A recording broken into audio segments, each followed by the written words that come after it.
See, if I surprise put my wife on like video interwebby stuff, you would get to live see me murdered.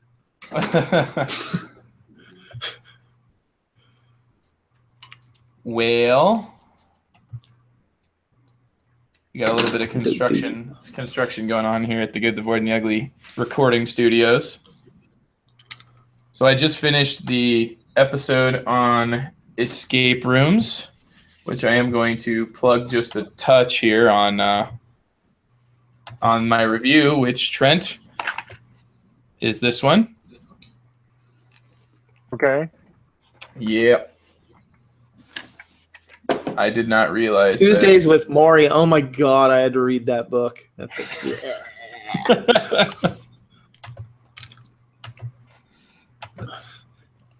It ranks up there with it ranks up there with my or no, it just reiterates my thing. I agree with Brandon Sanderson on novels. If a novel is described to you as a classic, you should run. If they describe it as a classic and there's like a big gold sticker on the front that says like Emmy nominated, or, like award winning, you should run even faster. Yeah, what do you think though about like the actual classics like Charles Dickens? Charles Dickens, I like some of his stuff, and I like Jules Verne.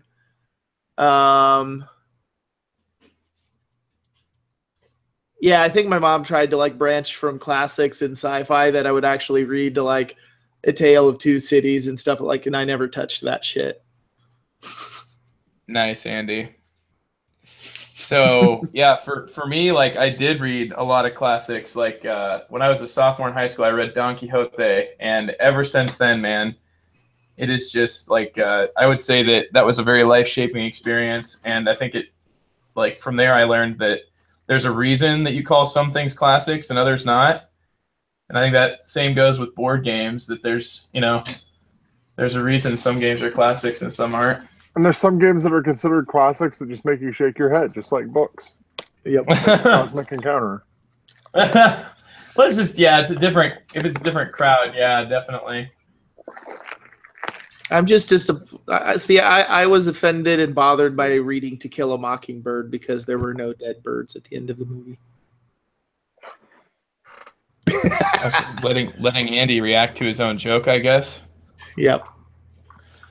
All right, we got one viewer on board already, and we haven't quite done the countdown and everything. Had a little bit of construction going in the background here, trying to get this looking nicer.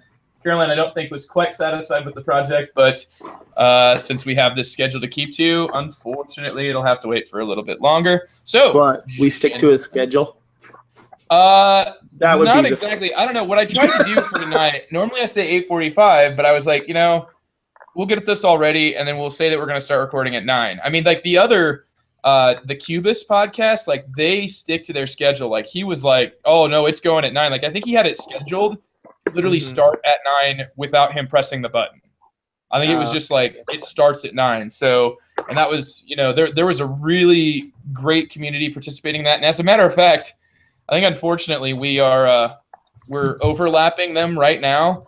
And so everybody who's listening to this that's a fan of both of us, I hope you enjoyed that episode of The Cubist because you're probably watching that because this is not our normal recording time. But it's good to have you on, Andy. Yep. And all right. Next month we should be back to normal after my daughter is done with driver's ed. Cool. Episode starts in 3, 2, 1.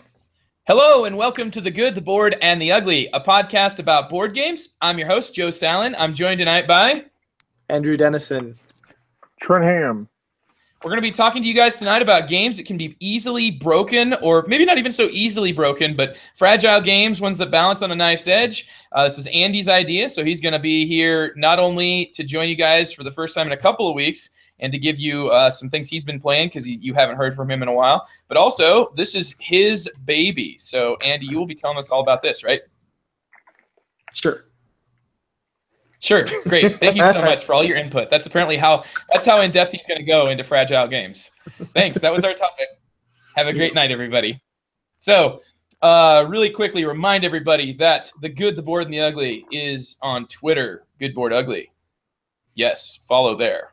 You should follow The Good, the Bored, and the Ugly, because you'll find out about all sorts of different things. Like, for example, when we are recording our live podcast, I tweeted out about that like earlier this week that we were going to be on a different schedule. I'll try to keep up with those types of announcements. Also, you'll figure out about amazing deals and promotions being run by our sponsor, Game Surplus. I'm not going to spam you with any of that stuff, but I would like to say that Game Surplus is donating 5% of everything sold with their current ongoing sale, where they're giving you 20%, an additional 20% off their already discounted clearance and sale games. A really good deal, a really good cause. Please go support them, gamesurplus.com. And Carmen's just one of the best guys in the industry. Tell him that The Good, the Bored, and the Ugly sent you. So, gentlemen, let's get this all kicked off like we always do with our reviews. And we're going to start with our review list in opposite order today so that we can hear quickly from Andy. Yeah, so I'm going to kind of give some initial thoughts and ideas of a game I managed to play, what was it, 2 weeks ago, I think? It's a game by Hollandspiel. It is called Dynasty. Dynasty is one of their, it's kind of a weird hybrid Euro civvy sort of thing.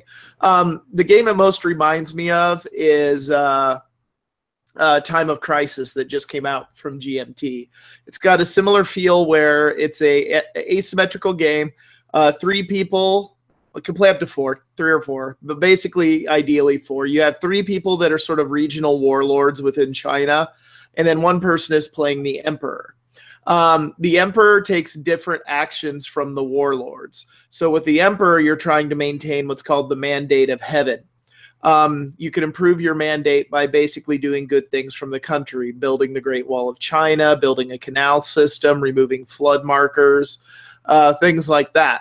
Whenever you do things that are kind of selfish or not in the best interest of the country, your mandate goes down. Now, governors, they can improve what's called their power points. This is done through various actions to gain authority of power, usually taking over territories, building armies, things like that. The goal of the governor is at some point to be able to topple the emperor, because the way you actually earn victory points in this game to win is that you get 1 point for every round you're the emperor. So you just get a point every round you're the emperor. You get 5 points if you dispose the current emperor. So if you become the new emperor, you immediately get 5 points. You can get some points through some other things, having the most territories, the most of what they call scholar cards, and a couple other things. But basically, it's going to be either kicking the emperor out or maintaining your control as emperor throughout the game. So your goal is to build up to be able to dispose him. Now, the things that I thought were kind of cool about this, and some criticisms other people I know have played Time of Crisis, which I unfortunately haven't been able to, was they felt that Time of Crisis was a little bit too random. In this game, there is random, but it's more interesting, I think, to me. There is your normal random battle. So if you actually go in to fight somebody, you add up the number of armies you're bringing, plus you can use some of your special cards as militia. And then you roll a d6, add that to the score. Highest score wins. It's not a knockdown, drag out to see who dies at that point. It's just whoever wins, and then you lose units equal to the difference of which damage was done. So you can kind of hedge your bets and figure that out and go with what you want to do. Now, this game does have random events because this was known as a highly turbulent time in China, much like Time of Crisis was a time of crisis. The thing that makes this kind of interesting, though, is it's not just a random die roll for an event. So as the Emperor, you got 2 decks of cards in front of you. You have the Interesting Times deck, and in China, that's attributed to be a curse. May you live in interesting times. So they're usually going to be bad events. Some of them you have to play immediately. Some of them you hold and can use later. You also get another deck called the I Ching deck, which is going to almost all be beneficial cards. Now, the thing is, the Emperor can never get cards. The Emperor is not allowed to hold any negative nor positive cards in his hand. The Emperor decides who gets them. So at the beginning of the Emperor's round, I have to pick one of my opponents who's going to get benefits that they can probably end up using against me. You can kind of do some negotiation, some bribery to work that out. But it's very interesting. And then when you get these bad events, some of them is, there's not a whole lot of choice to what you do. Like it's just flood everything along the river. But some of the bad events give the control to the player of how they want to use that against somebody, may it be the Emperor or another rival governor. So even though there's some randomness, you have a fair amount of control in how you actually go about doing this. And then basically you play until this I Ching deck runs out. That's kind of your game timer. So you'll get, I think I counted something like 18 to 20-ish rounds. There's a few things they'll put cards back into the deck, but that doesn't happen very often. So other than that, it's a really interesting take on a kind of one versus many sort of like war game Euro hybrid sort of deal. And it's really neat. We had the elusive Nate, guest contributor and friend of the podcast. He played this with me and a couple other people. And he said he enjoyed Dynasty much more than Time of Crisis. He felt that he had a lot more control, even though there was an edge of random from the war game side, but he felt like he had some more control and agency in what he was doing. So I had a lot of fun with this. I'm hoping to maybe play it again. The only, I think, maybe downside to it is that, it runs a bit long, as war gamey things like this tend to do. So it's probably about I think we had about a 3.5 hour learning game, but I think once you had this down, it could flow pretty quickly. We had a little bit of AP going on. So I think you could do it in 2.5 hours once everybody knew what they were doing, and that wouldn't be so bad. So anyway, that's Dynasty by Hollenspiel.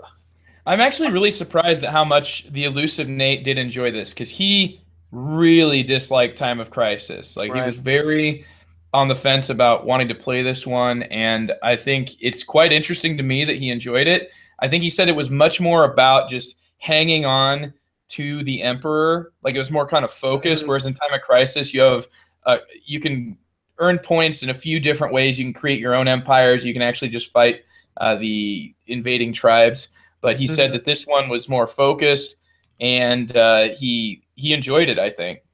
Yeah, that's the gist. As I play more of these Hollenspiel games, what I'm seeing is that they are very focused. They're not a lot of like try 100 billion different strategies. It's very much here's the game, here's what you've got, and here's what you're going to do.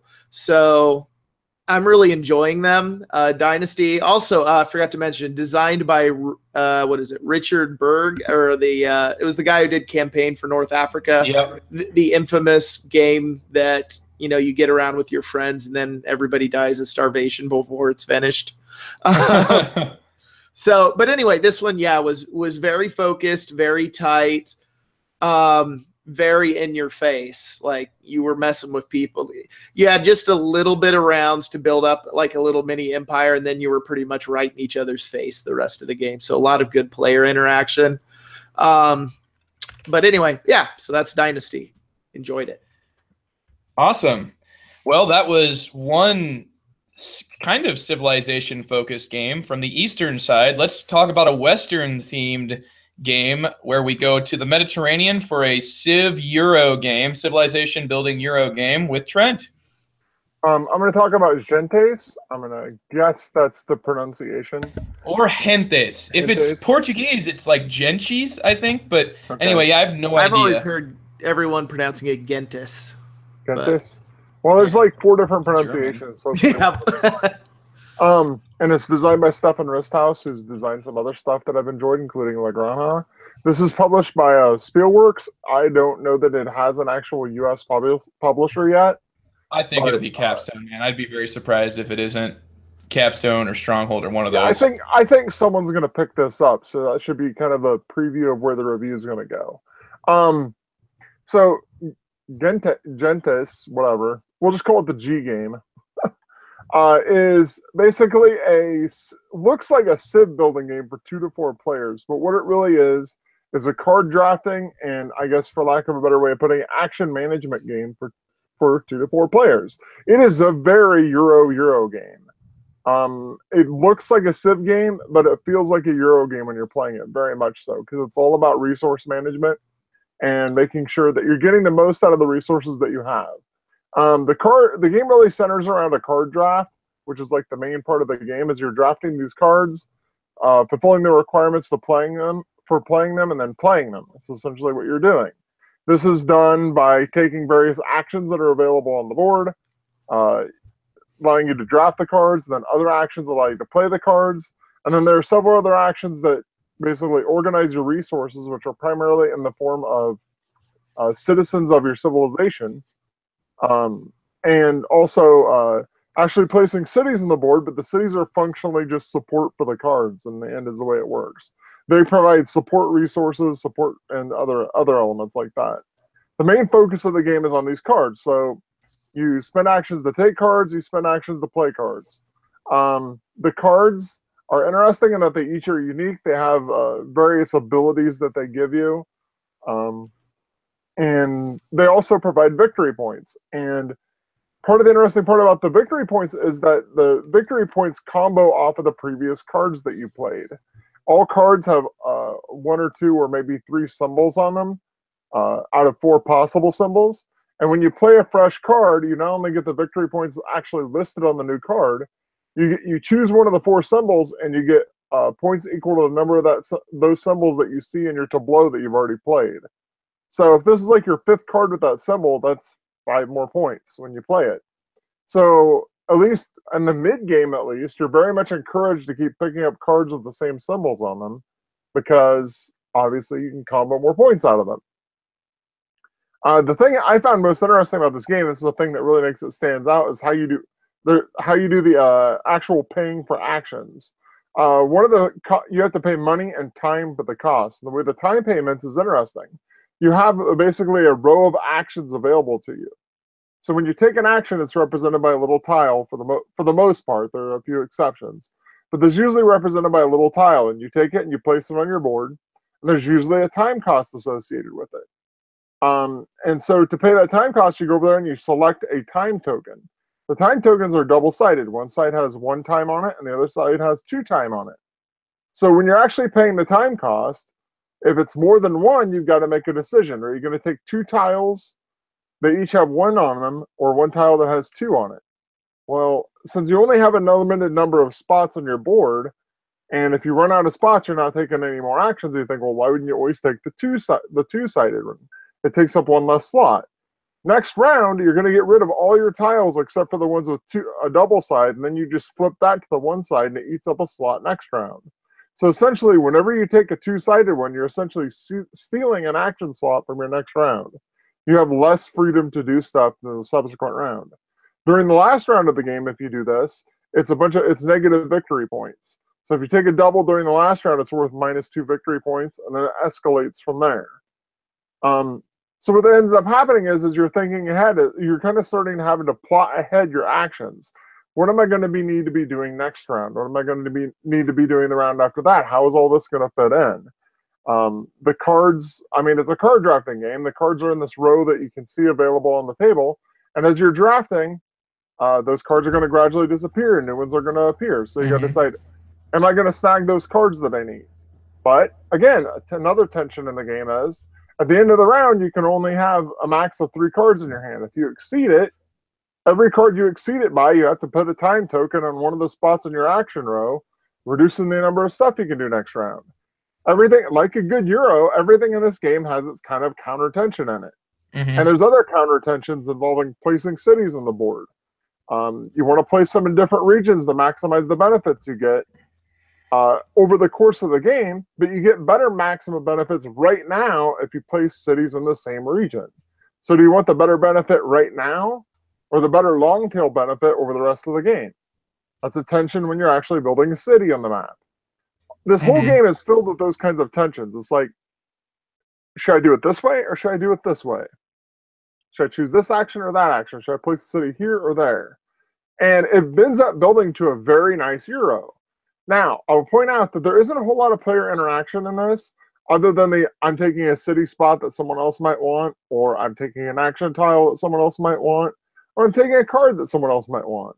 But there's always plenty available. It's not like it's very rare when you literally have no ability to do something like what you want to do. You might just end up doing the second or third best option rather than the best one for you. So you have to decide how important is the best option for you. And if you really need the best one, then you need to do that one first. But it's not like you're going to be unable to do the other thing you want to do next time your turn comes around. The game flows quickly. Actions are going around the board very quickly. The only thing that ever slows it down is a little AP, but your actual turn is basically just take one action and then it passes. Take an action, it passes. Take an action, it passes. It zips right around the board. I played this with 2. I played it with 4. It feels tighter at 4. 2 felt kind of pretty loose, like there was almost no confrontation over anything. Like you could all just kind of do what you wanted. And 4, I could feel the other players there more. I could feel them pushing and closing off some options more. There are more options available with 4 players, but it's not a straight increase. It's like with 2, there might be 2 players, there might be 3 tiles available. But with 4, there might be 5 tiles available, so it's not a strict increase. So I think 4 is a little tighter than 2, but neither one of them is real tight. It's just a good engine-building Euro game, and it's solid enough, has a nice enough theme and nice enough art that I would be shocked if the U.S. publisher didn't pick this up and publish it here. I enjoyed it. It's a great medium-weight Euro. My wife enjoyed it. I think generally the people I've played it with besides my wife have enjoyed it. I didn't really pull them all, but I got the impression that they all enjoyed it. I'm happy to play it again. I feel like it's got a lot of legs because there's so many interesting tensions in it. And I got to say, I pretty well recommend it if you like midweight Euros. Maybe doesn't have a lot of player interaction, but has a lot of interesting tensions in your decision. I'd recommend Gentes. I would say you come for the Civ game here, you're going to be staying for the Euro for sure. If you're wanting a Civ game and that's what you're coming for, this is not, I think, going to deliver that. But I'm right with Trent in saying it's a very solid, a great midweight Euro. And I think that the way that I would describe the cards are the main part of the game. All the other things that you're doing is just kind of just set yourself up for these cards. I think it's a more interesting recipe building system that I'm used to. Usually I don't like recipe games, but this one kind of does. It has enough other interesting decisions, like Trent was saying, where you've got the Arkwright style, you pay a certain amount and get to take an action at a certain strength, and sometimes you'll end up overpaying because it's the only way you can take the action, which is something I really enjoyed about Arkwright, just a way to try to be efficient about that. And I also really like the time, like Trent was saying. And I would equate the specific Civ cards in this game, which is the crux of the game, they're the main meat in the game, to kind of like the same as like the tech tree a little bit in the Ruhr, or even further like Tricarion, the way that you've got the different spell or magic tricks you can cast, and they have a certain component requirement, because you're going to want to choose cards that you've pretty close to fulfilled. You don't want to, like, if you have nothing in a certain category, it's kind of tough to get a whole ton of it if that's what a card requires. So it's kind of like you're sort of looking for what dovetails best from all the techs you already have. The effects of those techs, though, could have been a bit more interesting in my opinion, but I do really like this game. It's just, don't come for a Civ game, come for a Euro game, and I think you'll be very pleased. It's a great Spielworks production as well. They're a company that has some very spotty and inconsistent quality, and everything here is extremely functional and looks really great on the table. I'd agree. And we were saying while we were playing it that, Andy, this would not be for you. It's like, this is not what Andy comes to the game for. Yeah, I was wondering about that when I played it. I don't know. It was interesting because a lot of people were hyping a lot of praise on it, and the only negative voice I ever heard was Tony Fryer, formerly of Heavy Cardboard. He really didn't much care for it. And I found that me and him tend to sync up quite a bit in our tastes in games. So I was like, I'll play it and give it a chance. I've heard the timing mechanism is really awesome. I think that the thing that makes it miss for some players, and I think you would be in this, and Tony would also be in this, in my experience, is it just there isn't a lot of direct player interaction. I think you both enjoy that. I think that's the biggest thing holding it back from you enjoying it. I really think that if they took most of the elements of Gentes and made it a much more player interactive game, I think you would actually like it quite a bit. Yeah, that's what Tony said about it. Was basically he's like, this is a phenomenal timing action selection mechanism attached to an exceedingly boring game. I can see that, but especially if like player interaction is your jam. Yeah. Oh yeah. But like I said, everybody else is hype and praise on it, so don't let me detract you if it sounds cool. Fair enough. That is Gentes, Gentes, whatever it is. It's Gentes, and it's from Spielworks. So if you want it, get it now. Otherwise, you might have to wait a little while before it gets brought over here, but it probably will. All right, so I'm going to tell you guys about the last in my series of escape room games reviews. I have just published a video where I do an overview of all these things, and it has some beautiful interruptions by my wonderful dog Bogart. And I suggest you come and check that video out. It got published shortly before this. So anyway, if you're interested in escape rooms, I try to give an overview of what it is that I like about them and everything, and you can find out a lot more information there. Check it out, the Sound Coefficient, my video review series. Plug over. Let's talk about Exit, the game, The Secret Lab. I've played the other two available Exit games, The Abandoned Cabin and The Pharaoh's Tomb. And I would say that The Secret Lab fits firmly in between them, in that I enjoyed it, and it didn't quite reach the heights of The Pharaoh's Tomb, and it was not, in my opinion, the weak one like The Abandoned Cabin. So in The Secret Lab, the idea is that you are trying to escape a room that is full of these chemicals that you're going to be combining together based on puzzles that you must solve. And I think that in general, you have puzzles that are themed to science things, but can be figured out without really any prior knowledge, which is kind of nice.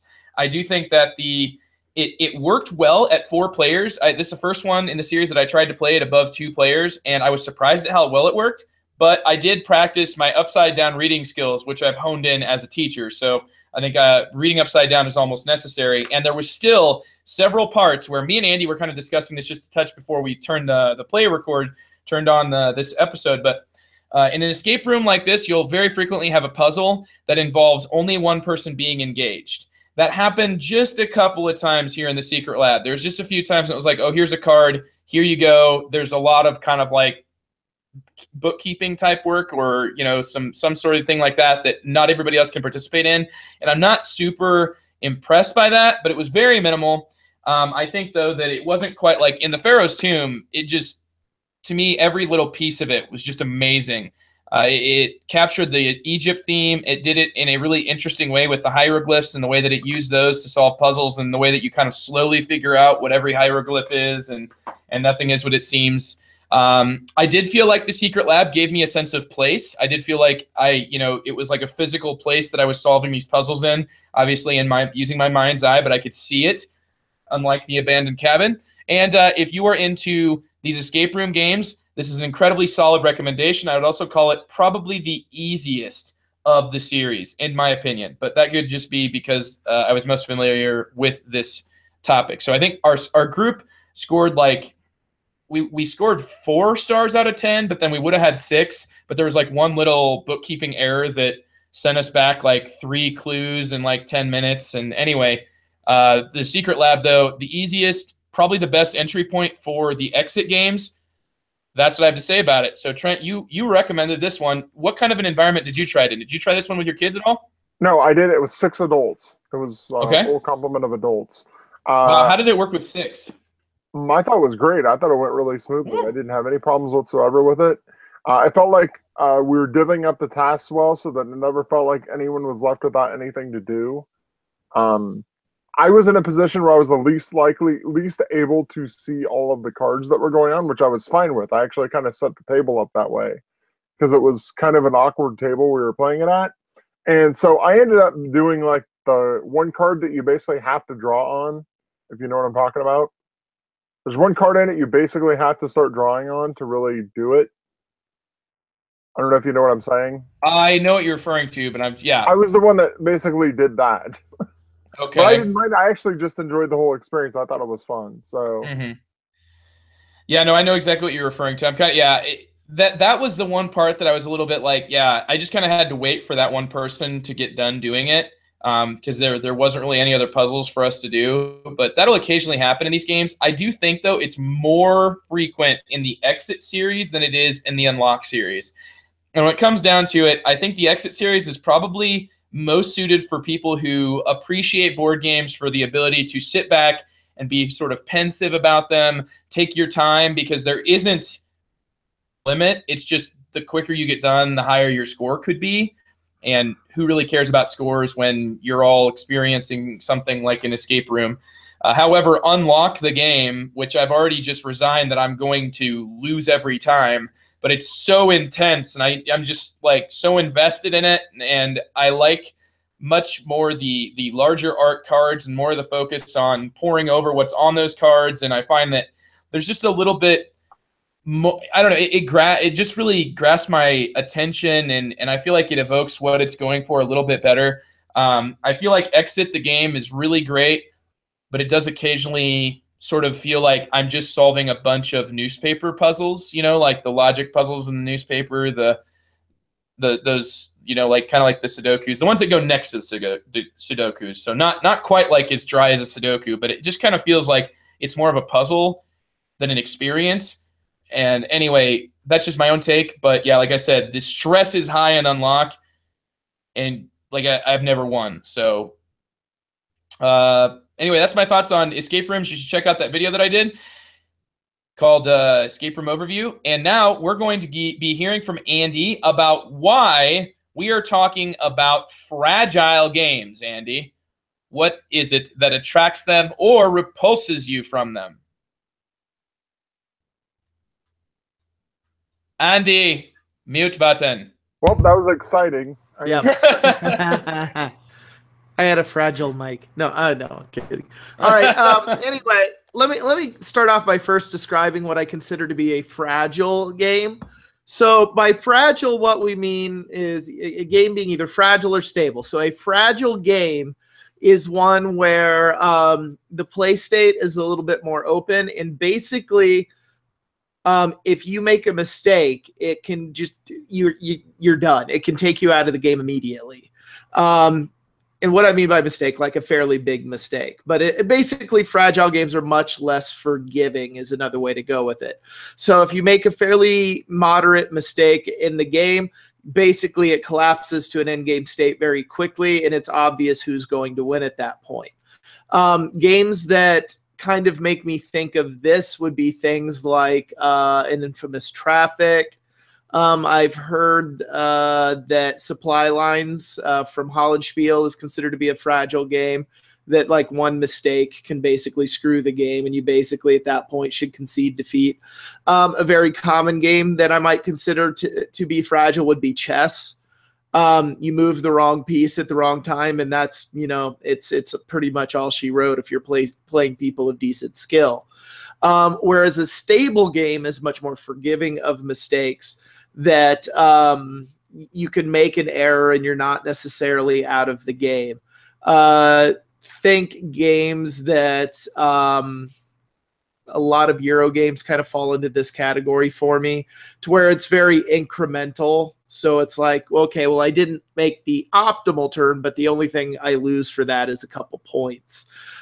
Games with catch-up mechanisms and stuff, basically where it's guaranteed that at the end, everyone's going to be fairly comparable in their scores. So it's much more of like an efficiency thing. Like you're fighting incremental battles, not these big sweeping changes because you made an error of that.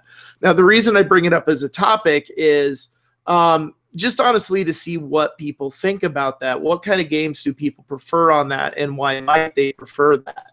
I'm not really wanting to change anybody's opinion. Most of the time I ask questions just to see how people's brains tick. So this is one I'm curious about, though, because I think me personally, my tastes have changed fairly dramatically on this over the last year or so. So Yeah, no, I get what you're getting at there, Andy. So what's interesting to me is that when I first mentioned this to some of the people participating in the Good Board and the Ugly Slack channel, it was initially kind of taken to mean like a negative thing. Like if a game is fragile, that must mean that it's imbalanced or easily broken. And I think that could be one perspective that people come at it from. Right. You know, I think that you're going to be popular with the opinion that, you know, we don't want something like a catch-up mechanism artificially boosting our performances in a game. But I think, Andy, that you're getting even more serious here. You're getting to where you almost want to be dancing on the knife's edge for the entirety of the game when you talk about these fragile games. So what do you think about that metaphor, that statement?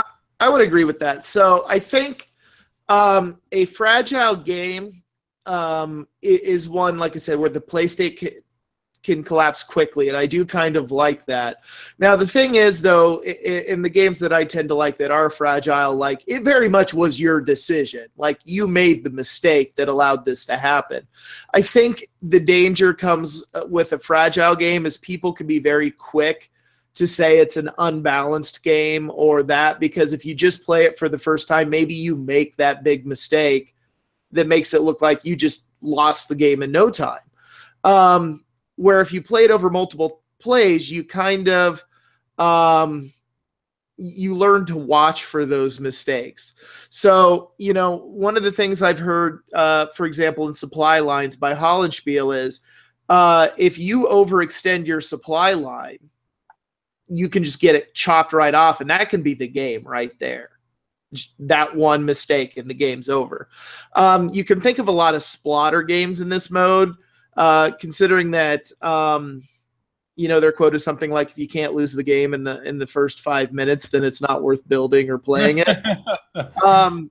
It's not worth playing those 5 minutes. I think it's, to be specific, like, it's not a game that's not worth playing. It's that it's not worth playing those 5 minutes if it's just, you know, going to be like, the beginning is here, learn the game. And I think other designers are much more like, you know, here, let's hold your hand a little bit. Right.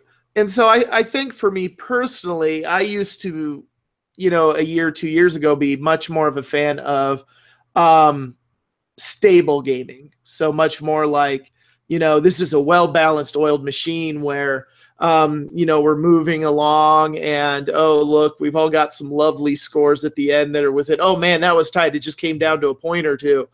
Now, to contrast that differently with, let's say, even Lignum, which I think is maybe somewhere in the middle of those two. So last night, when we played Lignum, we had about a 20-point spread in terms of, like, the person in first had 20 more points than the person in second, which had 20 more points than the person in third, which was me. But I think Lignum maybe falls between those. Now, ones that I think are very stable would be, I had one. I don't know, some old school Euros and stuff where, like, the points get very, very tight at the end. And I find that I don't know. I'm not as big of a fan of those anymore. Like, I like to live and die by my own decisions and have those decisions have meaning. So like with the Dynasty game that I played a couple weeks ago, you know, we were all learning, so we were all bound to make mistakes. But I started out as the Emperor because I knew the game. So I'm like, oh, I only had to teach how to play the governors, and then they could see how the Emperor works by just watching me. You know, and then one of the things I was noticing as I was losing my mandate points and it was looking like I was going to get, you know, disposed was, oh crap, I didn't build any armies because the Emperor is fairly defensive, but in a minute I won't be defensive and I'm going to get steamrolled. And I managed to pull myself out of that, but it was a fragile situation. Like, that could have been the game for me right there. I would say, Andy, that when you get slapped hard by a game, you react quite differently than most people, including myself, in that situation. Like, usually when you get hit that hard in a game, that takes you out of the running for winning. Very frequently. You're like, okay, at this point, I'm only going to play for second. And I think when that happens to you, it pretty much invest you totally in the experience because you like almost want to just try to dig yourself out of the hole, and you like form this internal side goal of getting yourself out of this hole will be considered a win for you. Yeah, and that's what I said. I really like having my decisions having consequences. So if I can do something that like really knocks me down, that's interesting to me because it's like, okay, now I'm down. What could I do to not be down? Like now there's a lot of tension for me to try to figure out. So like, and those almost always result in my most remembered and fun playing experiences.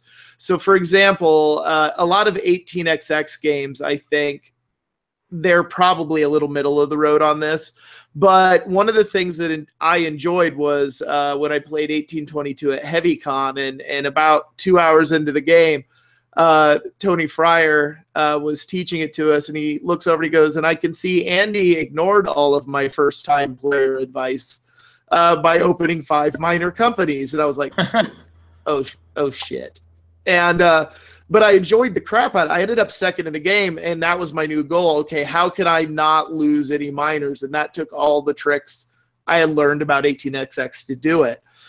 In Dynasty, it took me a while to figure out how to dig myself out militarily, but I finally did it. I didn't win the game, but I didn't go bust completely. But yeah, describing a game as fragile immediately has my interest because that means the decisions you make have serious consequences, which means you really got to pay attention and be on your A game. It's, I can't just phone it in when I come in to play a game like that. I'm really interested to hear what Trent has to say about this because Trent, you've been silent for a little while, and I'm kind of curious what your take on the word fragile to describe a game is. I think that to me, when I hear the word fragile, what it means to me is how wide of a gap can you expect between the first and last player at the end of the game? I think the more fragile a game is, the wider that gap can be. I think in fragile games, you can have a situation where someone ends up with like 0 points or even is completely eliminated from the game. Whereas in a non-fragile game, everybody's going to be within like a few points, a few percentage, not too far off. Ticket to Ride is is a very non-fragile game. Age of Steam is a very fragile game. I think that's what it kind of comes down to. I tend to notice that fragile games tend to have very player-driven economies. And that usually just means tons and tons and tons of player interaction. Yeah, I agree. I think, though, that like in Age of Steam, I think theoretically it doesn't have to have like a huge point spread. I think that when you've got a discrepancy in skill or just, somebody's having a bad game, that's when you have what you're talking about, Trent. That's when you have that player that's spiraling out of control while others just... Yeah, I think though it's more on the fragile spectrum than not because I mean that is that skill. If you go into Age of Steam playing players that have played it a lot and who are sharks about it, like your decisions can very quickly reveal you're in deep crap. Well, I had a couple of games I wanted to bring up here to see. Fragile, but... So a couple of games here. Just is this a fragile game or not? Because this was is Food Chain Magnate a fragile game? It's a splatter game. Is it a fragile game? Yes. Okay. Which is it more or less fragile than Indonesia? By the way, we got Joe Wiggins here joining us in the chat, together with a host of other amazing people. Norm, Dean, Ray. Great to hear from you guys. And Joe, anyway, this one's for you, dude. Indonesia, is it fragile? What do you think, Trent? Yeah, I think it's fragile. More or less so. I think massive gap at the end of the game. Yeah, absolutely. And I think between the two, I think Food Chain Magnate might be slightly more fragile because it only, like, in that game, if you're not ahead of the curve, you're losing. Like, if you don't understand where people are going with that game. Basically, in my experience in Food Chain, if you're reacting to a situation, you're already losing the game. Yeah, especially if you ever have to fire somebody. Now, the game the reason I'd say Indonesia seems less fragile is just that it feels like it's very rare when a player is forced to lose money. Like pretty much every move you make in the game is going to gain you a certain amount of money. And that's why it can feel like, this one gets me $1, this one gets me $10. Obviously, that's on a much larger scale. Indonesia works kind of like an 18xx with its economy. But I feel like Indonesia is a fairly... I think, though, that one big difference to 18xx games, that's what I was comparing it to, sorry there, 18xx and Indonesia, is that depending on the 18xx game, a lot of them will have somebody who's going to fall on their own sword just by design of the way the train deck works and the way that the trains rust. I feel like that any 18xx that's lacking that, at least in my experience, 18xx players, the 18xx crowd, is going to consider that less fragile and kind of hold your hand, catch-up mechanism, all these things that are kind of pejorative in the heavy game community will start getting thrown around regarding an 18xx game that has that. It's not a real 18xx game. Yeah, like if I was going to bring it up just in the context of train gaming, I would say 1846, for example, is a very stable game. You can be taken out of winning, but you can't really be just destroyed and taken out of the game completely. You would have to make some really bad moves and have someone know how to just exploit you for doing that. However, if you were to look at a game like 18 CLE, 18 Cleveland, that is a very fragile 18xx. You make the wrong decision at the wrong time, and you just watch all your liquidity and your money just run down the spiraling toilet of crap. That's the best. Oh yeah, it's great. I love that. But yeah, it's very much that. But 1846, and I think this is why 1846 is considered a good teaching game, is that it's very stable. Like you can, unless you royally screw up, you can't really just destroy yourself or have someone destroy you in 1846. 1830, 18 CLE, those are definitely more fragile 18xx's. Those can end in just a bloodbath. I agree, and I was just saying this in the chat here that I think that an 18xx game is inherently going to feel fragile unless it has, quote-unquote catch-up mechanisms or something that specifically softens the blow, like some sort of a dampener, because whoever is not making the most money should be advancing the game by buying trains and thus taking out the foundation of what other players are using to make their money. Yeah, absolutely. The quote I always try to play 18xx by is, if you're not winning, try something. So, if you're not winning the game, that's time to try a train rush. It's time to dump a company just to change the game state up. Yeah, I see Trent here putting Container. Container is absolutely a fragile game. The last time I even played this, I stalled out the complete economy of the game. It was a crash and burn for everyone. Containers were going to the island for auction, and winning auctions were less than $10 for the first half hour of the game. Because I completely killed the economy. I'm not even sure what I did at that point to do it, but I remember just tanking it, and everyone basically crashed with me. It literally shoved everyone down. It took a long time to pull out of it. I'm reminded of a game I played with Elusive Nate and another guy in our group named Jeff of Food Chain Magnet, where the economy became so disastrous that hamburgers were literally worthless. Yeah, I think that could happen. Yeah. I mean, you couldn't sell hamburgers; they were worthless. It was there was no point.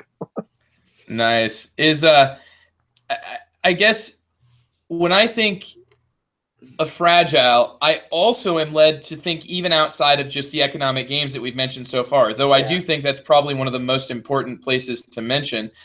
Steampunk Rally is a game that I'm a big fan of, and it doesn't get a lot of love, even from the community that I think that it's designed for, because it has these cards that are heavily interactive and that can players can be up a creek without a paddle.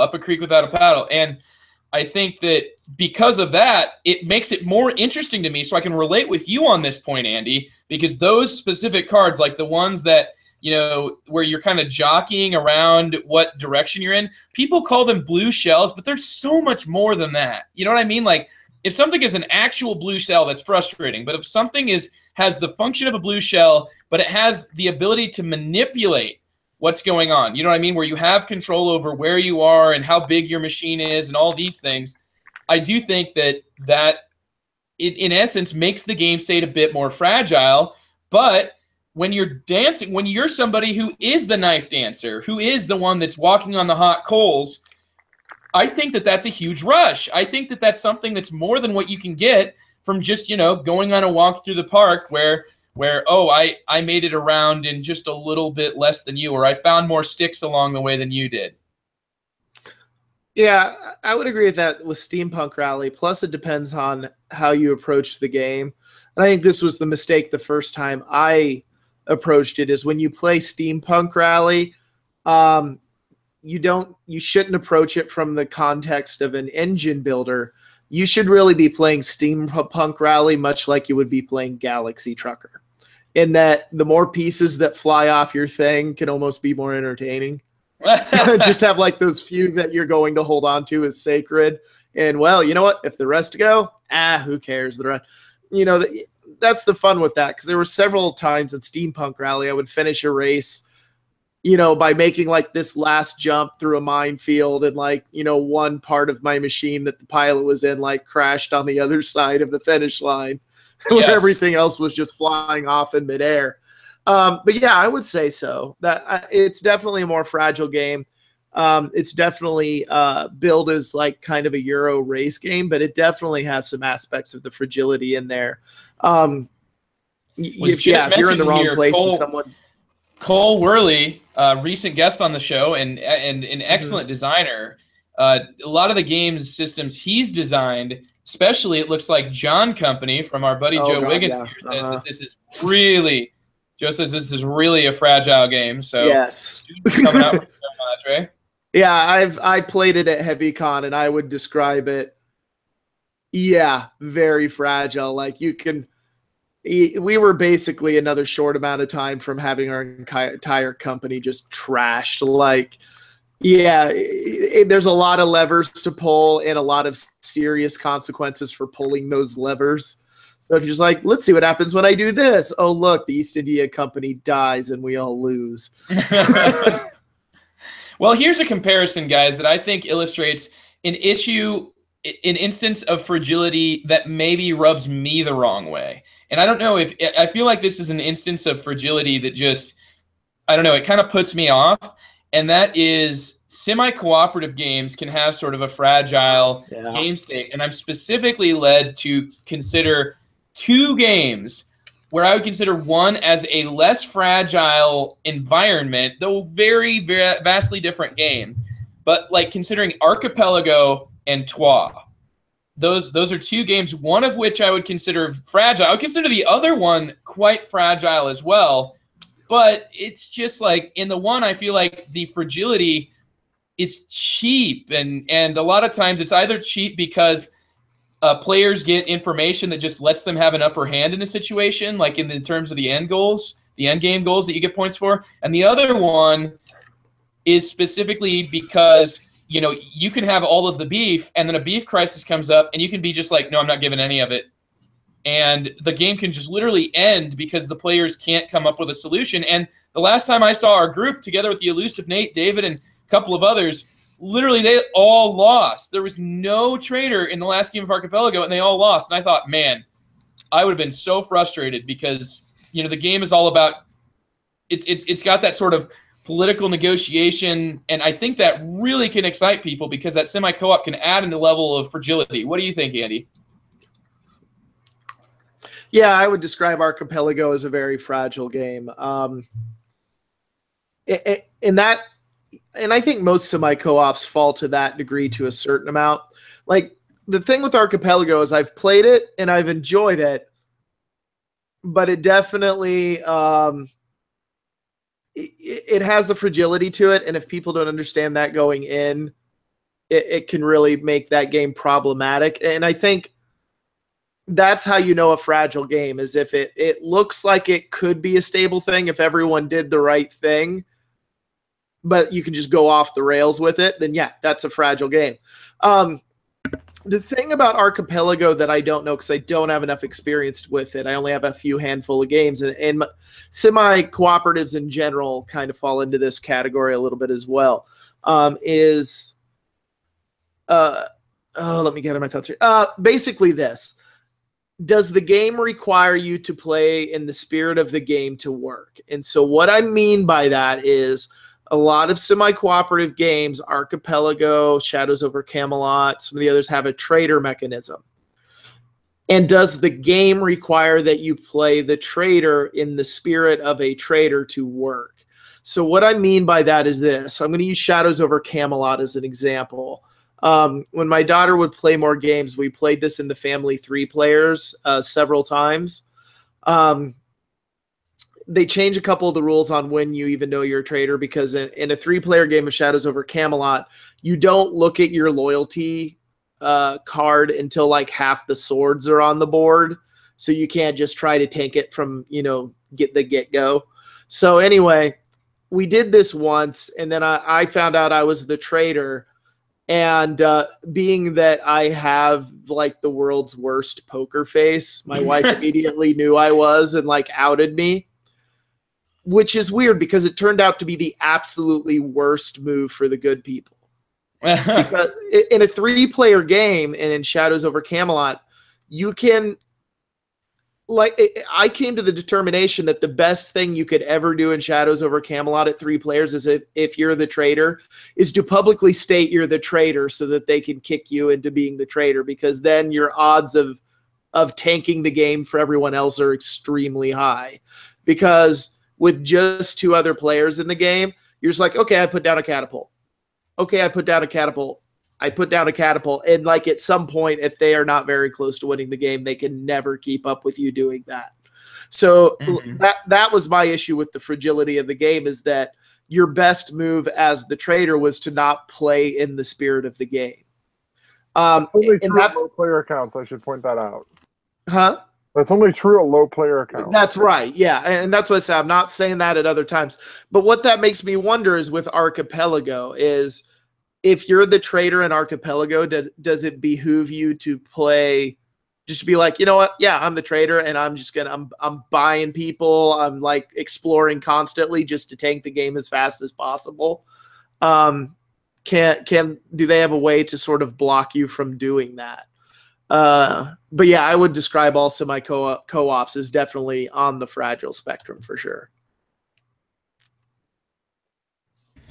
So another game, an example of fragility that I just wanted you to mention here, or at least discuss, is a game like Letters from Whitechapel a fragile game because of how quickly it could like just blow up in flames? I haven't played that one, so it's hard for me to say. Trent, do you have experience there? I mean, you're talking about the whole hidden movement genre. Yeah, they're kind of in the middle. I mean, like to compare it with. No, sorry. Go ahead. I think they're all kind of in the middle. I mean, I think they become more. Honestly, I think they become more fragile the more skilled everybody is. Mm-hmm. I think with less skilled players, the game's actually less fragile because there's a lot of tricks to playing both sides of those games. And once you start using those tricks, the game can go in a lot of weird directions. If you're not using the tricks, it's pretty much like encircle the bad guy. Yeah, well, and that's the thing. Like, what is the game? Spectre Ops like took away the stress of like, when you're found in Letters from Whitechapel, it's just game over when Jack is found. But in Spectre Ops, it's kind of like, oh, we're going to rinse and repeat. And I would say even to further say like a game, Scotland Yard is less fragile because there's certain intervals when the bad guy must reveal themselves. So I just think that like, there's certain things that can happen that can add a bit of certainty. And because if people just get away from the trail of Jack in Letters from Whitechapel, he can just walk away and it's like, oh boy, it's over. Or if he gets found, I've seen it end in literally like 10 minutes. I've seen that game end by Jack taking a risky move, but it's so early that nobody would have thought to say, I'm searching that spot. So anyway, I just seen both ways, and I didn't know if it was considered that. It seemed like the overall consensus is that hidden move deduction is not necessarily fragile inherently, but I would still stick by that. I think that some of those designs are more fragile than others, and I think that the higher stakes that can be because of how intense and how difficult the system is by not holding your hand, by not revealing the traitor, by not giving the traitor or the hidden movement, the enemy, by not giving him the ability to then re-hide and come back. And I think that that's what really makes me enjoy the Letters from Whitechapel most of any of those hidden deduction games, the hidden movement deduction games. Mm-hmm. I think the thing about a fragile game is you hear the Ludology podcast talk a lot about the magic circle, the idea of we all agree in this scope to do this. I think fragile games require that you have more buy-in to the situation. Because a fragile game, it is possible for someone to just take it off the rails in the game, to just crash and burn, because they require that level of sort of buy-in in attention to detail. So, like if you were playing PAX Renaissance or something like that, and a player's just like, you know what, I'm like going to roll a dice and I'm just going to buy whatever card that comes up and doesn't play within the spirit of the game, that can just trash the game at that point. Same with trader games or other things like that. If someone doesn't, they can take themselves out of the game, Andy, I would say. Right. But in PAX Ren, that's, I don't know, yes, there are big swings. So, I mean, a fragile game can seem swingy, but the reason that I accept it in a game like PAX Ren is that there's a tight economy and a difficult card drafting line to game. Right. It's much more toned down from when PAX Porfiriana, which I felt like you could pretty much bust open that card drafting line and find an amazing killer combo, which to me, that's the type of fragility that feels unfair. That's when it can feel like, oh, this just broke the game and there wasn't really anything we could do about it. I always want to sit back and be like, I broke, this game ended up going pear-shaped, but it was because, and then I can look at some sort of a good move or some sort of a, a horrible move on my part, like a good move by my opponents or something. And then I can really kind of trace it back to that. So I think that the stakes are higher in the fragile games, but the payoff can be higher because you're causing, you're giving people a larger pit to fall into. You're giving them a deeper way to sink. So I don't know. I think, Andy, there's a certain element of, is a fragile game inherently better? I think that the higher stakes definitely interest me more, especially when I just look at something where it's this is an optimization game. I was wanting to ask you this one early because you just played it last night. What do you think about Lignum? Lignum? I don't know. It's one that's, I think, more in the middle than a lot of Euro games, because definitely, last night I felt I was doing fine through about the early and the middle of the game, and then somewhere in the last two seasons, my plan just unraveled before my eyes, and I lost a lot of points. So I don't think it's I don't know.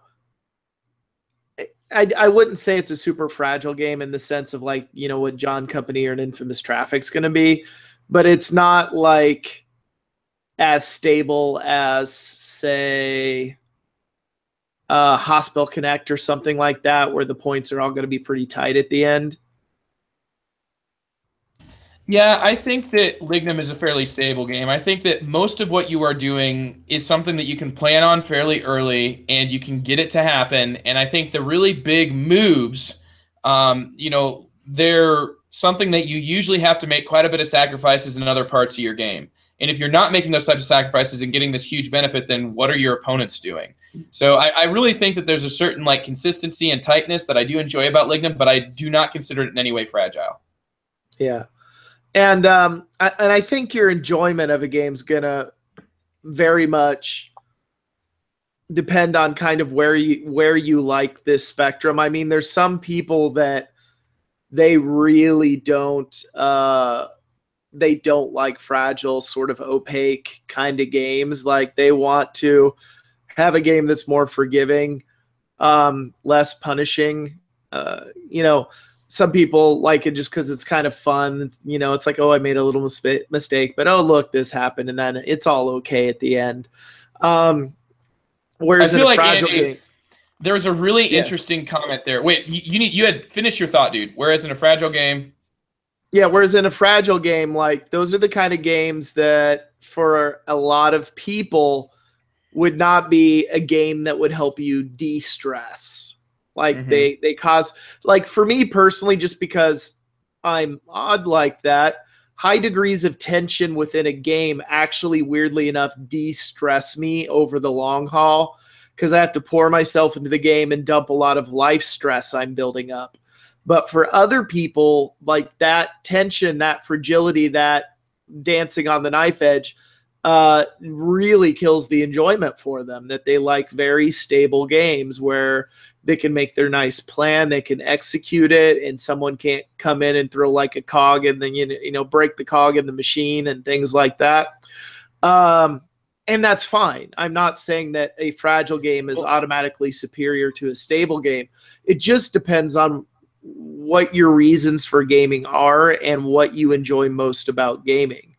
I found that I really enjoy putting my decisions up against somebody else and having the ability to affect their game state and them having the ability to affect my game state. So for me, fragile games are very entertaining. I could play multiple ones like that in a night and not be bothered by it even in the least. I think there was an interesting comment here, Andy, that I kind of have a question for you and kind of a little story to tell, right? So let's say, Andy, that we both show up and we both want to go see a movie. Right. But at one point, like when you're getting out of the car at your house or something, you accidentally slam, shut your door with your keys locked in your car. And so you're sitting there thinking, oh no, I've got to make it to the movie. What am I going to do? And, at that point, a lot of people would just give up and be like, the movie's a loss. I'll just, deal with this later or wait till somebody comes home and has a key or something like that. Anyway, but Andy, I think you're on the side where you're like, I'm going to go into this store and I'm going to buy this, go into this store, buy this, mix them both together. 45 minutes later, I'll be able to build this device or build some sort of thing that I can, take this coat hanger together with something else and then hook my keys, get them out of my car, and then I'll be able to catch the last 15 minutes of the movie. Problem solved, case closed. Yeah, that's definitely the problem-solving aspect of me. I don't know. It's just weird. And like I said, your spectrum is fine. Like some people just don't like those fragile games, and that's fine.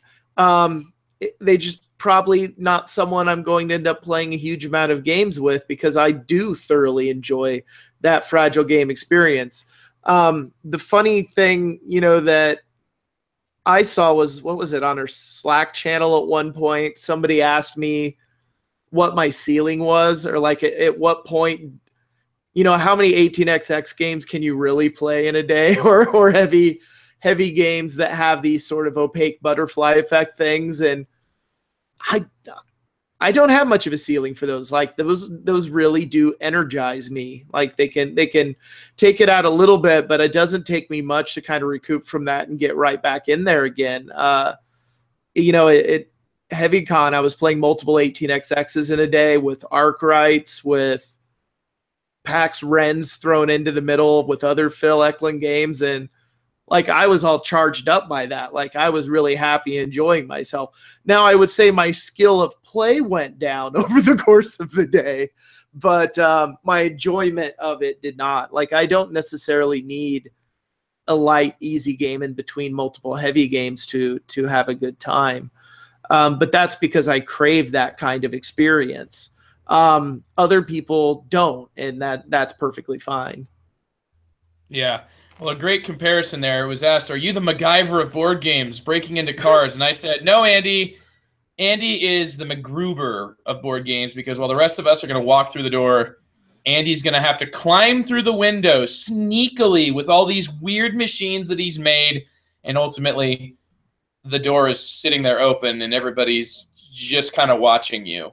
Yeah, I think Trent does that as well. I think the time you know you're going to have a really odd, interesting time as a game, when either Trent or I sit there and go, this seems like a stupid idea.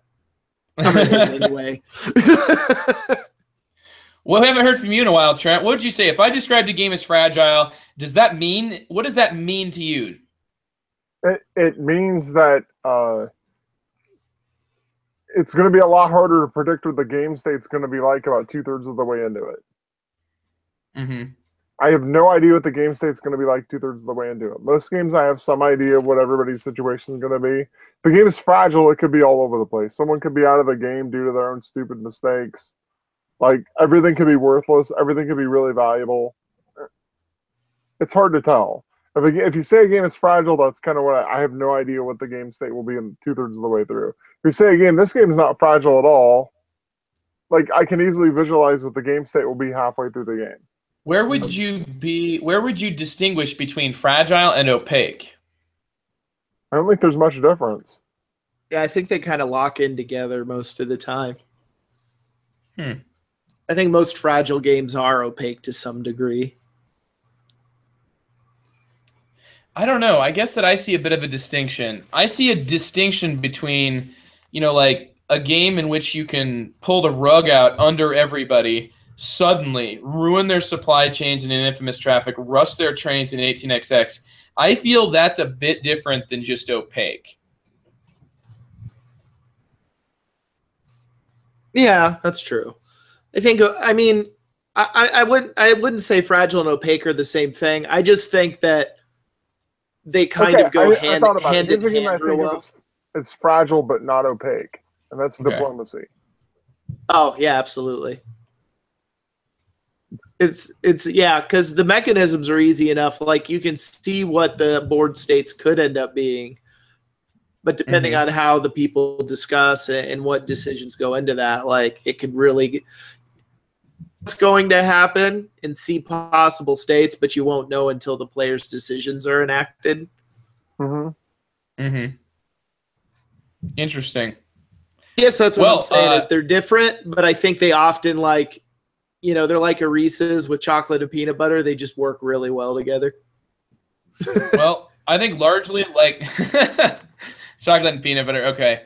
Yeah, Andy, this is not chocolate and peanut butter. No, this is salt and vinegar, which goes great on potato chips. So I would like, though, to just say that for me specifically, just like when a game is heavy, I think a game being fragile, I think of fragility a bit different than being opaque. Like, to me, opaque has much more to do with players driving the game, whereas being fragile could be just kind of like this, like a specific, like, there's a trap door in this game. Like, there's dragons here, and I feel like there's more of a need to play it more often to understand what those pitfalls are in a fragile game, whereas with an opaque game, I'd be more concerned about watching what other players do, because those pitfalls might be out there, but, so I mean, it can go hand in hand, but they're going to be the kind of like the holes in Bugs Bunny's pocket, that players can or that Pooh Bear's pocket, where the players can kind of move them around, and they're not going to be in a set place.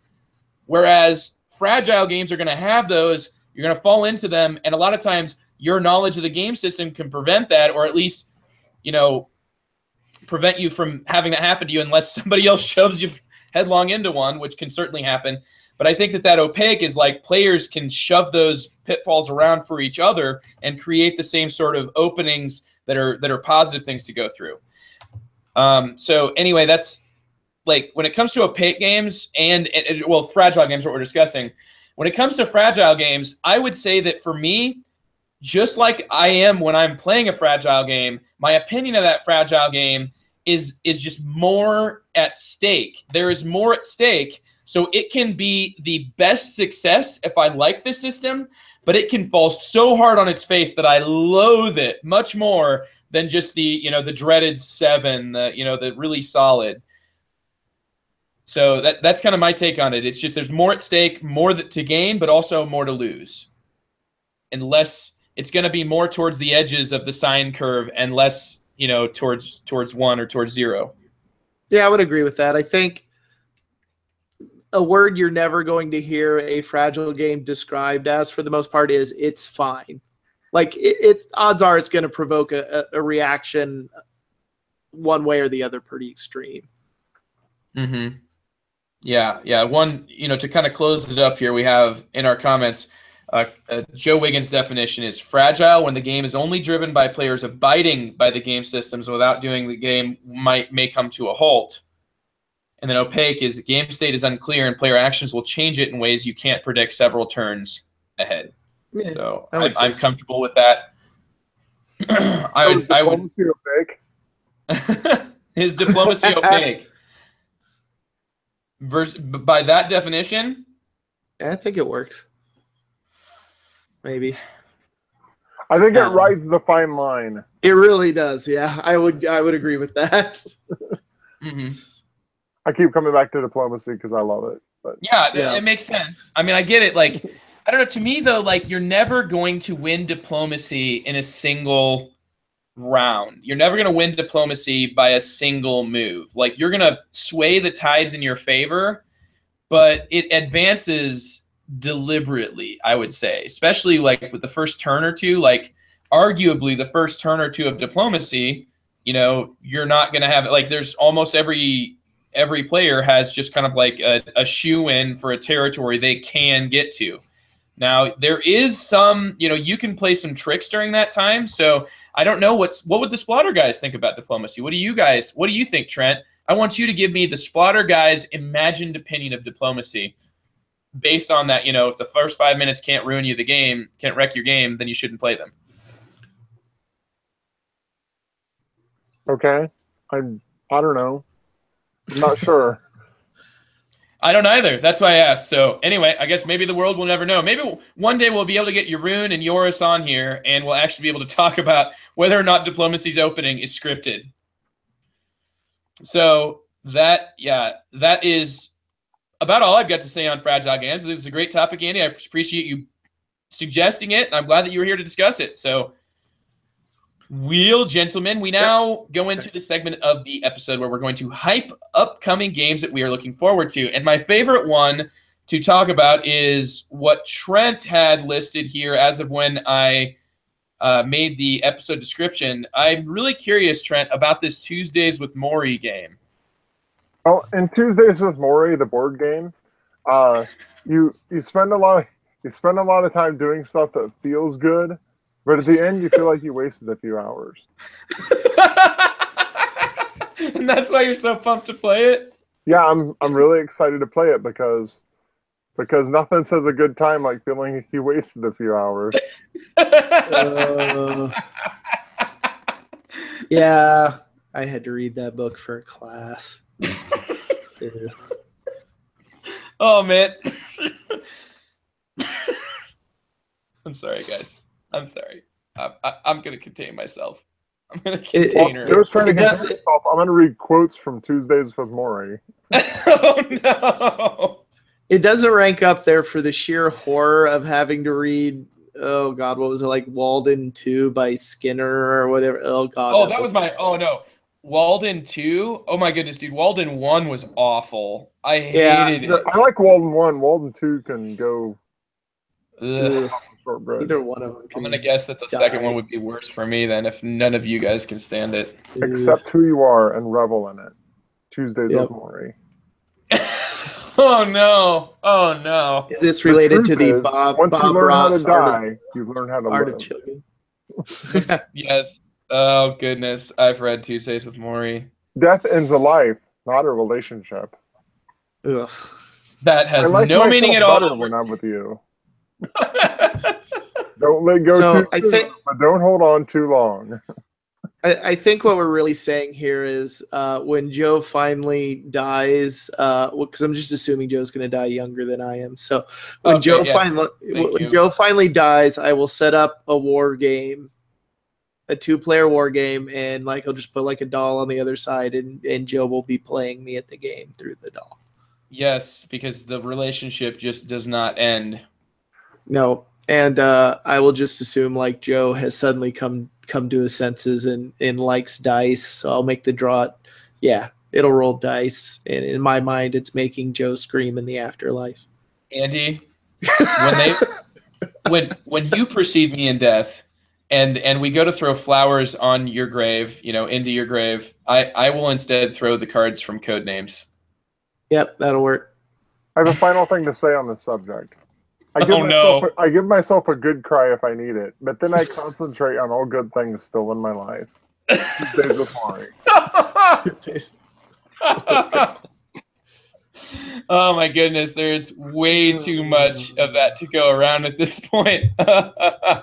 Well, Andy, why don't you take it then with the game that you got a little bit of an insider trading? I'm going to call insider trading on this here because the game is about currency exchange. Right. So I'm going to hype for one final hype time because soon I'll have the game, and then hopefully it'll be review time.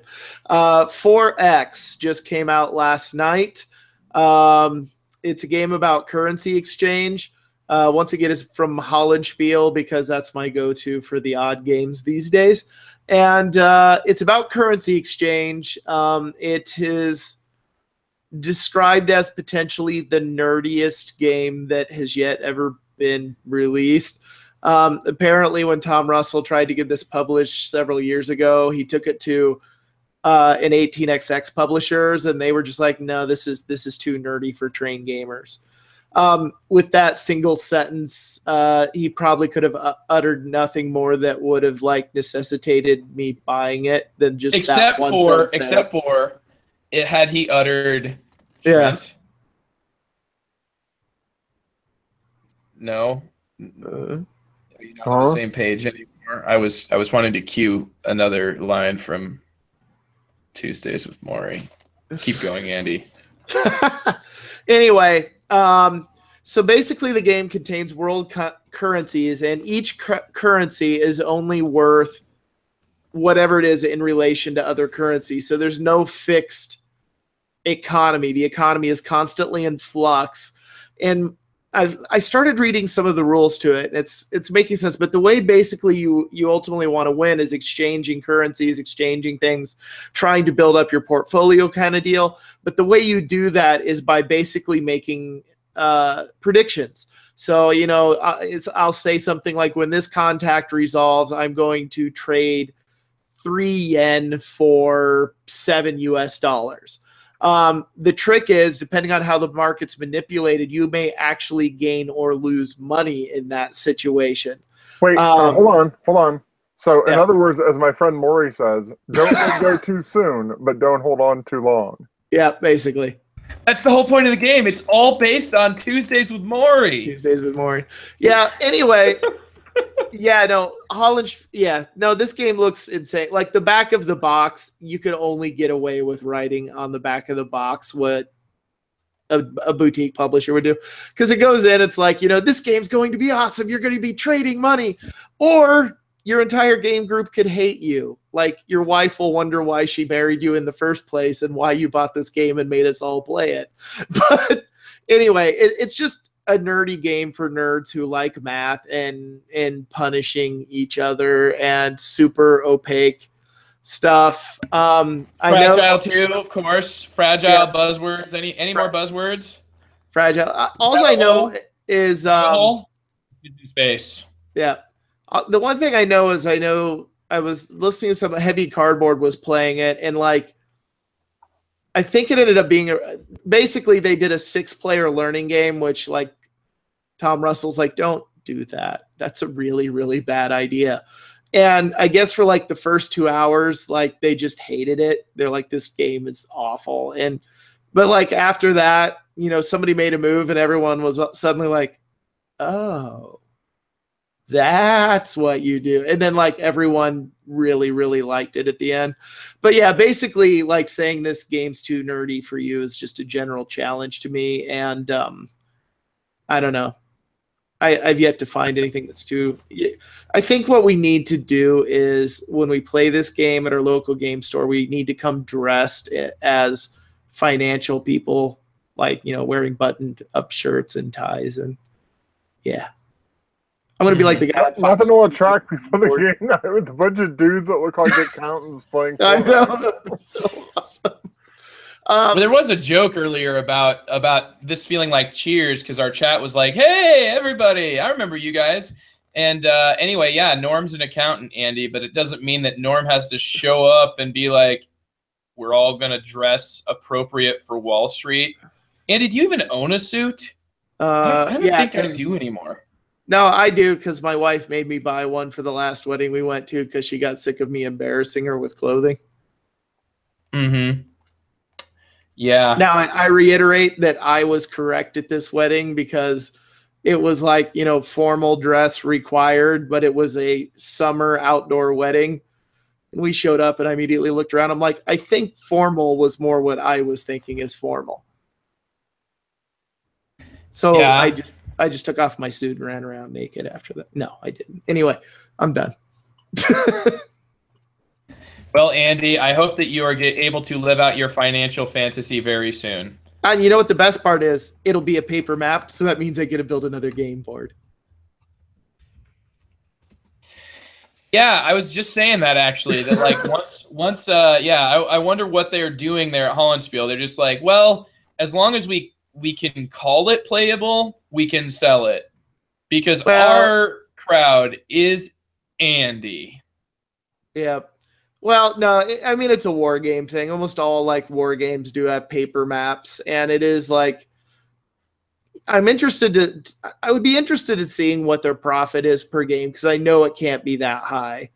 And I guess they had talked about it a lot, but they said, yeah, if they wanted to put a mounted board in their games, because of economy to scale, they don't sell enough copies to really it would basically wreck their profit margin, because they would have to price the game so high for the lower numbers that they sell as a boutique publisher that a lot of people wouldn't be able to buy the game. I mean, 4X as it is was $60 to get that paper map, just because of the cost of the cards in it for them on a small scale. Yeah, and of course, like, it wouldn't, like, people like you wouldn't get to spend any time defending it and making excuses, so that would also be a negative.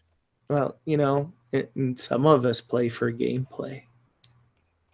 Oh yeah, some of us actually like the work. Andy, if we play for gameplay, then what are you doing making all this extra crap? Why not like spend more time on gameplay? I don't know. Why do we need the mounted map then? There's a very easy that actually have an easy solution for that.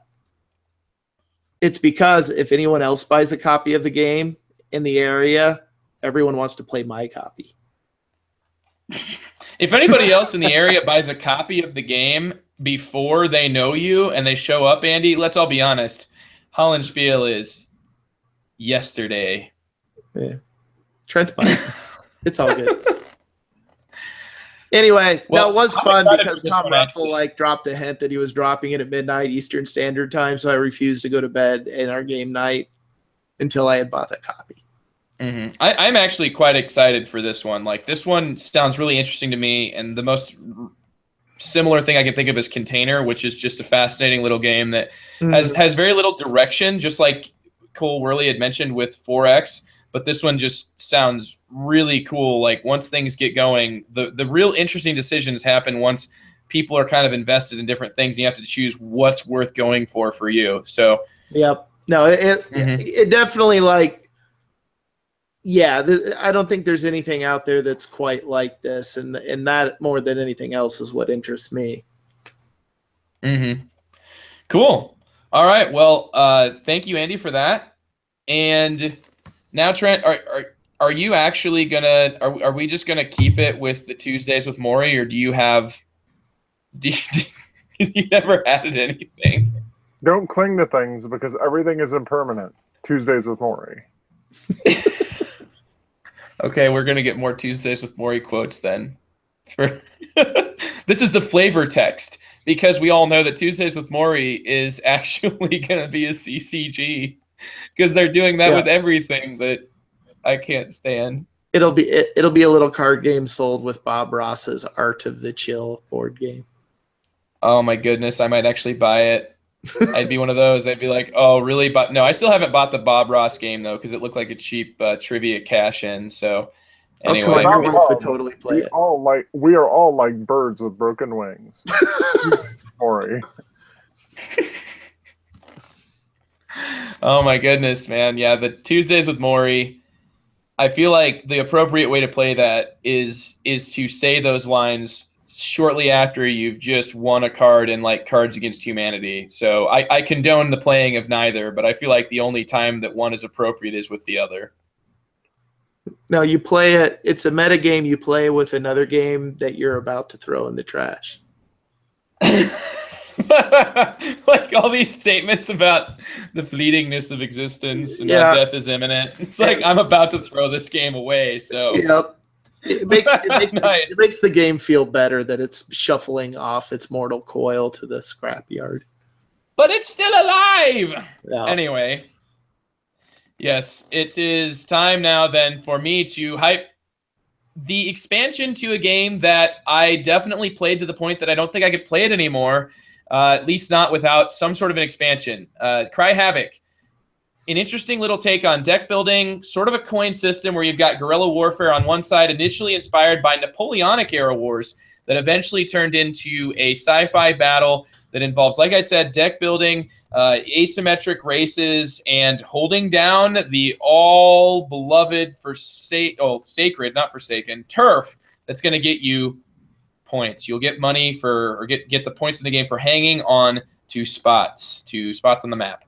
So anyway, I'm excited because they're coming out with the Aftermath expansion, which is just supposed to add, I think they fit in a really small box because it's just a bunch of new buildings, which shouldn't be that big. And then it also comes with a bunch of new cards, and it specifically adds new trait cards because there were some questionable balance issues, especially at certain player counts with Cry Havoc. So it looked pretty cool. It was a fascinating game. And I would say it didn't quite burn out for me as quick as Vast, but it kind of, I don't know, it didn't do it for the same reason because Vast had an opposite reason. It was like all these things are just balanced to the point where everything happens at the same time. The game ends because everybody runs out of gas. It felt kind of like Munchkin. Here in Cry Havoc, it doesn't feel like Munchkin. It feels just like there are some things that you either have to totally plan your game around countering for opponents just based on their special abilities, or they'll run away with the game. And that's something that, I mean, to a certain extent, I can accept it. But at the level that it is in Cry Havoc, I just think it's a little bit too much. So that's after 8 games that I'm saying that. So I'm excited for the expansion because I kind of want it to be a fix and an expansion. I'm holding on to hope that it will be both. So, Andy, it's like a coin game. No, that's Roots. Yeah, but so is this one. This one was actually inspired by like the same idea as a coin game. Really, I'm like serious in that. Oh, really? It was Napoleonic, historical Napoleonic. Yeah, like the designer diary is just fascinating too. Like really well written. Yeah, I don't think I ever had a chance to play Cry Havoc at the time. I don't think it's worth. No, we did. Well, the other thing was, I think that was also happening at the time where it was like me and you were the ones teaching most of the games, so we always ended up in different games. Yeah, that can happen. I mean, Trent does too, though. Trent ends up like he taught Gentes just really recently. I mean, yeah, I understand though. Yeah, well, you were leading your faction, and I was leading my faction, and unfortunately, we've now have to actually teach together sometimes and play together. Yeah, which just feels kind of like a coin game, like this mutual dependency that then we oh my God, it's all meta. Where Joe figures out I'm using him, and then I have to try to convince him to take Trent out. Yeah, Andy and I are like allied together at the beginning of this coin game, and it's apparently against Trent, who's just sitting there with all of the power, I guess. The best part of that was the look on your face when Trent goes, he's been using you for like the last 3 turns, and you look over at me and I just smile. Oh, that one Cuba Libre. Oh, that was beautiful. Yeah, but in the end, Andy, who played Joe the best? Right, man. That's kind of the way that one went. The best part was Trent trying not to smile while convincing Joe to take us out.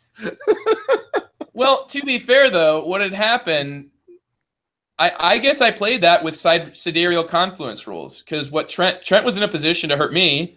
He was in a position where he really could do some damage to me and set me away from being able to win the game. And the way that it happened was, because of the agreement that we came up with, either one of us would have won. And the way that I saw it was, well, we were in this situation. Either one of us wins. If I really choose to win here, then I am, I'm selling out my friend. I'm selling him out. I'm not going to do that. I would have pushed him under the bus. You would have, Andy. That's why you didn't get the deal made with you. I know. The funny part is everyone now thinks I'm vastly more aggressive than I actually am 90% of the time. Yeah. Well, so Trent, do you know anything about Tulip Bubble? This is a Hollandspiele game, right? No, it's I have a copy sitting here, so yeah, it's the same one that did Mini Rails. Yeah. Oh, Mini Rails. Okay, cool. Well, how does that one look? Because you did. I know we talked quite a bit about Tuesdays with Morrie, but you never actually hyped something. Yeah, I guess I could hype that.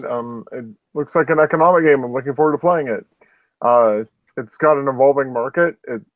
In some ways, weirdly, it kind of reminds me of Mini Rails when I was looking through it, and the way that it has this weirdly evolving economy. I look forward to playing it with you all soon. Cool.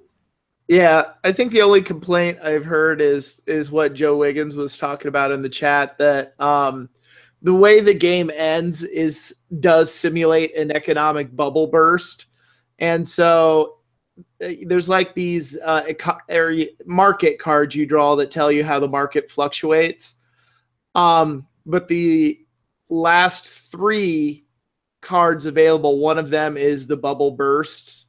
And so if you want to play ultra safe, you've got to basically pull out and not play those last 3 rounds. Because what can happen is if you have a whole lot of tulips you haven't sold and gotten the money from, and you draw the bubble burst card, then everything you've been gaining is now worthless. So basically the task is, or the idea is, the end game can basically come down to push your luck. Because if you can make it 2 other rounds with a lot of tulips, you stand to make a huge profit. But if the bubble bursts, you're out. The game's over. You are done and lost. So it has rubbed some people the wrong way, where it looks like a nice, crunchy economic game, but then it has that push your luck element at the end. All right, well, that was Tulip Bubble. And thank you very much, Trent, for that little ad hoc hype based on our chat, as a suggestion of our chat. So anyway, it's really great to get to hear from everybody who participated in our chat. It was just awesome to hear from David, Norm, Joe, and all the gentlemen that commented earlier on. Steven was there as well. It was great hearing from Steven down under, and just appreciate everybody for being here together in this together. And I just want you to know, I'll never sell you out and throw you under the bus just to win the game. I will. Unless it's Andy, in which case, Andy, you're going down. Whatever I gotta do. Yep. So that's all for this episode of The Good, the Bored, and the Ugly. Try to keep it all together and balance on that knife's edge for the rest of this week here, because we won't be back to see you guys or talk to anybody until next Thursday. So we'll be back on our regular schedule for next Thursday. No Andy, unfortunately, but we will be hopefully being joined by a special guest of sorts. Maybe it'll be TC or the long view. Anyway, good to see everybody. And I am reminding everybody I'm the host of The Good, the Bored, and the Ugly, Joe Sallin. I've been joined tonight by Morrie. Andrew Dennison. Trent Ham. I'm like waiting for a quote. I feel like I've just gotten. Yeah, we got to end with a quote, Trent. Yeah. But are we ending yet? Yeah. Ending? Yeah, say your quote. No, we're not done yet. Oh. Have a great week of gaming, everybody, and catch us next week on The Good, the Bored, and the Ugly. All I was afraid of is saying goodbye.